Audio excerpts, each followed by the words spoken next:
सामने एक शख्स अक्सर आया करता था, तो किसी ने उससे कहा कि बादशाह से इनाम वसूल करो।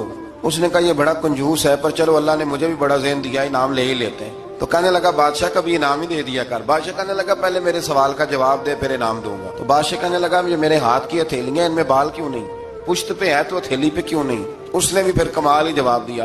कहने लगा आप सखी बड़े हैं, वो दे दे के ना बाल सारे घिस गए। बादशाह को बड़ा ही गुस्सा आया, पता तो उसे था ना मैं कंजूस हूँ। गुस्से से के साथ कहने लगा तो तेरे हाथों में क्यों नहीं बाल। कहने लगा बादशाह तूने दिया बड़ा है तो मैंने लिया बड़ा है, तेरे दे दे के घिस गए हैं तो मेरे ले ले के घिस गए हैं। तो उसको और गुस्सा आया। कहने लगा तो ये जो सारे बैठे हैं तो इनके हाथों में बाल क्यों नहीं। कहने लगा बादशाह तू देता रहता है, मैं लेता रहता हूँ, तो ये हाथ मलते रहते हैं, इनके माल माल के घिस गए।